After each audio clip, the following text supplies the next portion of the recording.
Have you ever looked at your search query performance report and thought that the data that you're looking in the search query performance is different from your PPC, or that the data is wrong? The problem is that the way we are looking at search query performance report can be wrong, and there are a lot of people who are talking about search query performance report, but there are only a few who are getting it right. And in order to understand this report, you have to make sure that you are understanding the way these KPIs are built in Amazon, and where we can compare these KPIs to other KPIs or not. So in order to understand the search query performance report fully, you need to dive into each metric and understand each one separately. There are 4 tiers inside search query performance report. You need to understand each one separately in order to make more sense of it, and in order to utilize it for your improvement or optimization. So the problem is not that your data is wrong, the way you are looking at it can be wrong. So I'll explain search query performance report in detail, why your data can be wrong, how you can approach it properly. First of all, I'll explaining the search query performance report in detail. Secondly, I'll be sharing some recommendations related to how you can use search query performance. And lastly, I'll show you how we are utilizing search query performance report inside DataDive's Rank Radar for the improvement of our organic ranks. So these are the 3 topics that we will be discussing today. And first of all, let's go into the search query performance report. So I have already loaded the search query performance, and as you can see, there are 4 sections. First is this search volume and search query score section. Then this is the impressions section. Then there is clicks funnel section, the add to cart one, and the purchase one. Obviously, the purchase one matter the most to us, but there are a lot of use cases that you can take from here as well. But let's go through each one by one, and what are some of the exceptions that you need to consider before thinking that your search query performance report is wrong, or there is something different wrong with the data. First of all, if you organize it from high to low search volume, there will be some keywords that will be appearing here that will have high search volume. And then if you go into the other side of the brand purchase market share, you will see that the overall market share that you have on those high search volume keywords can be really low. So one of the problems with search query performance report is that it can bring you a lot of search terms that are completely irrelevant to you. You can see that your market share is really low, but it will still tell you that sometimes you are getting a lot of clicks from there, or it can show you that other competitors have a higher market share.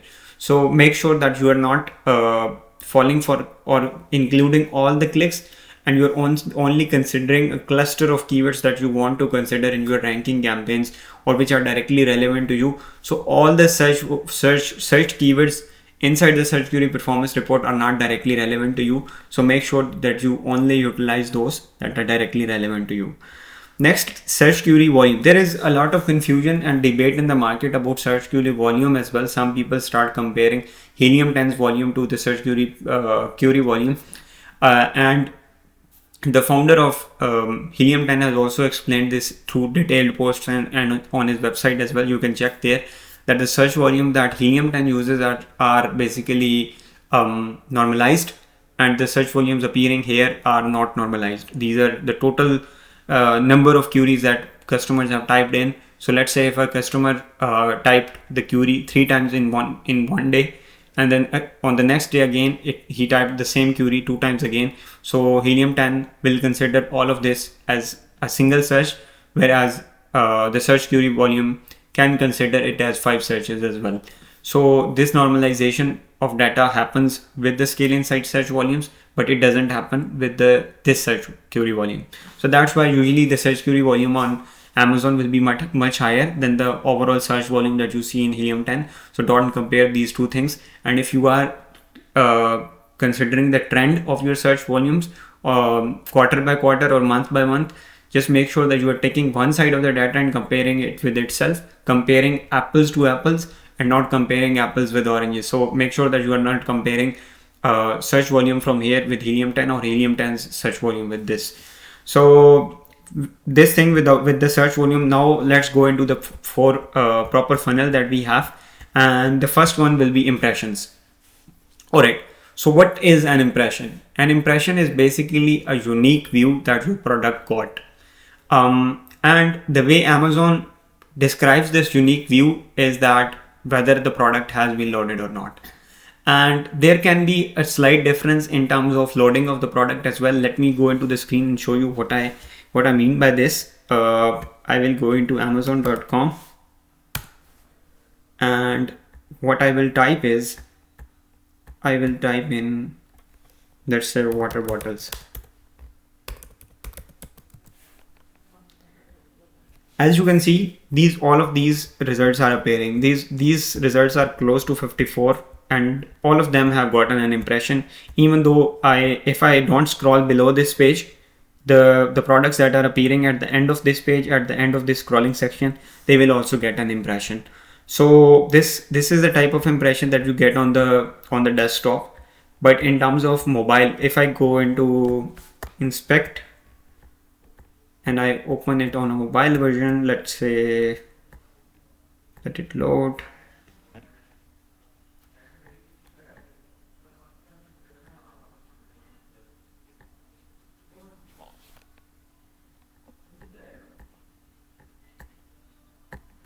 Yeah, and if I open it in iPhone 14 Pro Max, let's say, and reload it.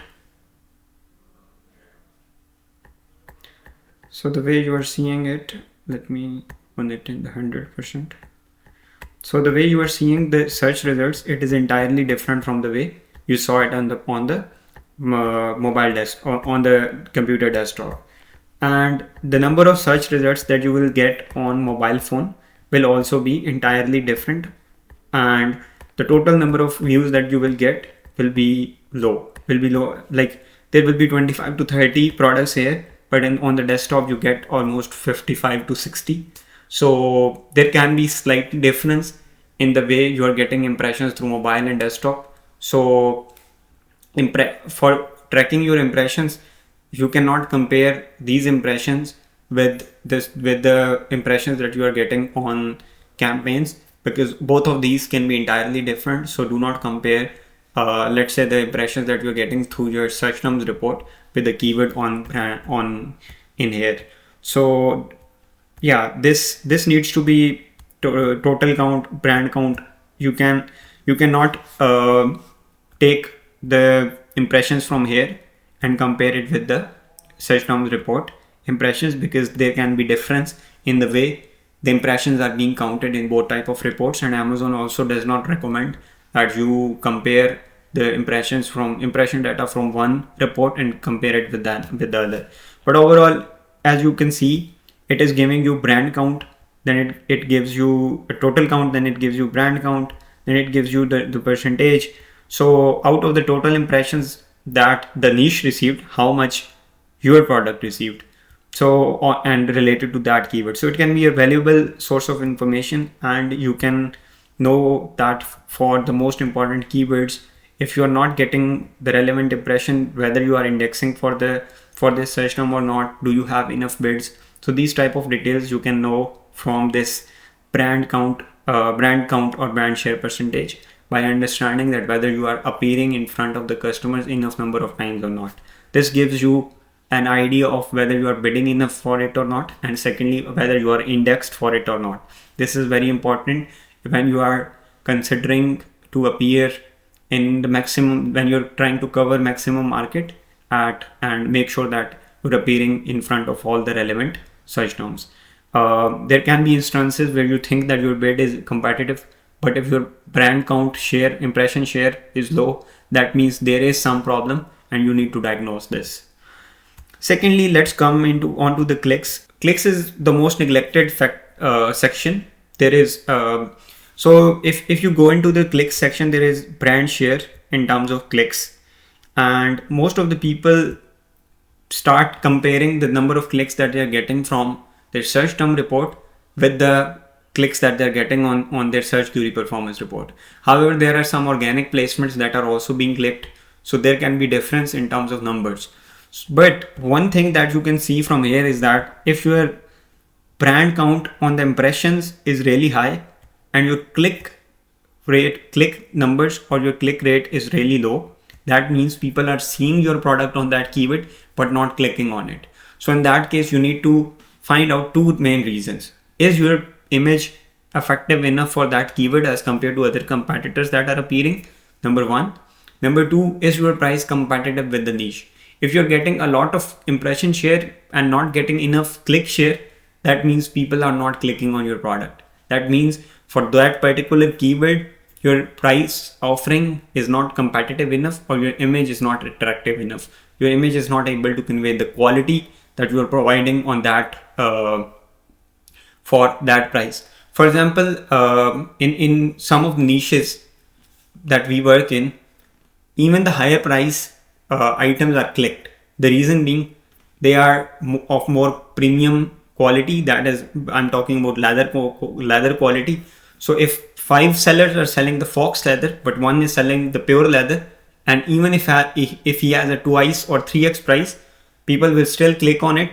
The customers that want to buy the pure leather, because they can see that the top 5 or the top 3 ones are fox leather, and this one with the 3x price is actually the pure leather. So that's how you need to make sure that you are conveying the benefits that you have. If you have a higher price, what is the reason for your higher price? Make sure that it is appearing right at the start of the title, and you are able to convey the value that you are delivering for the additional price. This is very important when you are considering the click section. Alright, let's go into the add to cart section, which is relatively the least important section that I use. But obviously you might be able to draw some of the insights from here as well.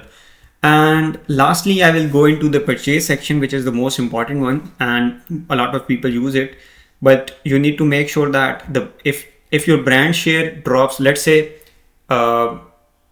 before we talk about brand share, there is also one important thing that you need to consider here, is that sometimes you will have a high impression share, you will have a high click share, and all of a sudden your purchase share will fall, and you will think that you are not converting on that search term.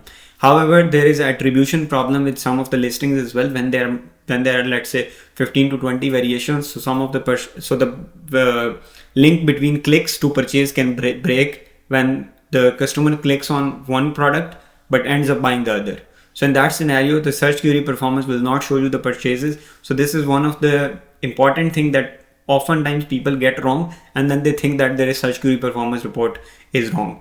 But ideally, when you have 1 to 2 listings, you would not face these problems. But when you have multiple variations, you might face this problem at the purchase rate part. So regarding purchase rate, if you have good impression share, you have good click share, and then your purchase rate drops, that means other customers, maybe your listing is not effective enough, your CVR is low, you need to improve your A+ content, you need to improve your image game, your titles need to be optimized, or overall your product is not able to convey the value, and the customer is repelling off or either clicking on other sponsored product that are appearing on your listing. So you need to make sure that your listing is appealing enough. In that case, if, like, let's say on most 10 important keywords, out of all of the 10 important, 8 out of those have a really low purchase share as compared to click share. So in that scenario, you need to make sure that you optimize your listing and make sure that it is up to the mark with the competition, and your pricing is also up to par with the quality that you are providing. So this is regarding the purchases that you need to consider. One other important use case of the purchase share is related to branded searches. Many of the people neglect this feature of search query performance report, and here is how it goes. So let's say you have a brand name that has a lot of searches that appear through, whether you went viral on TikTok, or this is a legacy product that has a lot of search volumes related to brand. There is a discussion between cannibalization and making sure that you are appearing for the sponsored positions on your branded search terms as well. Here is what you can experiment. If you are already spending on the PPC, go first and check your purchase rate on all the branded search terms. So in the search query performance report, if it is already close to 90% or above 90%, then you are fine. you should slightly drop the ad spend and try to see if the market share drops in that month or not. If it drops, increase the PPC spend again. But if the market share is consistent and you have dropped the spend considerably on the branded search terms, and the market share is not getting affected week on week and month on month, that means you were actually burning money and you were not actually bringing in the additional market share from the branded searches. But if your market share drops all of a sudden when you decrease the PPC, that means that the spend that you were doing on branded searches was worth it, and it was defending your market share. So do keep this, do run this experiment if you have very high branded searches, and do make sure that you have a deep eye on this search on this brand share specifically for the branded searches. So this was the second recommendation, and I have already shared a lot of other recommendations with you as well. One other thing that you can use is, one other recommendation from my side will be, make sure that you are comparing the month on month or quarter over quarter search volumes, not just through Helium 10 but from this tool as well, and take the search volume for last 8 months and graphically represent it, or take the search query volume for the last 4 quarters and graphically then see it, what is the trend. Also try to see the year over year trends of your market, so that you know how the overall market sentiment is, whether the overall market share is increasing or decreasing, how are the trends. So you need to be on the top of your product line if you are serious about this private label business. With that being said, now I will move on to the third thing, that how we are utilizing search query performance report in ranking of our keywords. So as you can see, these are the keywords which are hidden, and I have sorted it with search term, with search term like highest to lowest. And as you can see, the search query volume and score and everything according to that keyword is appearing here. And on the top of that, the data type. So we have gone through all of these sections already. On the top of that, data types tells you that how many times it appears in exact, how many times this search term appears in phrase, how many times it appears in broad, and how many times in autos. Then it gives you impression share, rank, and units sold from that search term. Then here the PPC data is loaded, so it gives you all the credentials related to your PPC, and then finally it gives you all the organic ranks. So if you are not keeping an eye on all of these metrics, and you are not considering all of these metrics before making any change to your keyword, let's say bidding strategy or bidding or like placement level data, if you're not considering all of these, make sure that you start including this in your operations, because in order to rank, all of your KPIs must be known. Because let's say that for a keyword, your ACOS is high, let's say close to 90%, and you end up decreasing the bid. But when you go into your placements, the top of search was at 100%, the rest of search was at 60%, and the product pages was at 30%, or let's say 50%. So in that scenario, decreasing the bid slightly or by 20 to 30% would not work, because the ideal performance is coming through product pages, and which has mostly the lowest CPC. So in that scenario, you will have to decrease the bid significantly and redirect the audience towards product pages. Another example is that, let's say you have good performance, 50% ACOS on top of search, and the rest of search in product pages is both 100%. So, and usually the top of search has the highest bid. So when you reduce the bid, your top of search impressions wipe out, and the other two placements, that is the rest of search and product pages, which were the highest ACOS ones, they start taking more market share, and the place where you had lower ACOS, that is 50% on top of search, you discourage that placement to spend. So these type of factors must be considered in before you make any changes. Bid changes are not the only solution to your problems. Sometimes you have to dig deeper, try to find out the problem, and only then make a change. Sellers often don't consider this, but a single change can have a very long-term effect when it comes to 15, 30 and 60 days and 90 days of data. So a single change can trigger a lot of sequential changes that can lead to bad performance or good performance. Obviously depends on the changes. So whenever you're making changes, you make sure that you make those changes well informed according to all the KPIs that you have set, and only then make any change. So this was about search query performance report. If you have any questions, you can let me know in the chat. You can write to me at ramzan@adcatalyst.co.uk if you have any queries. And if you have any videos recommendations, you can let me know in the chat as well. And let's see you in the next video. Thank you so much.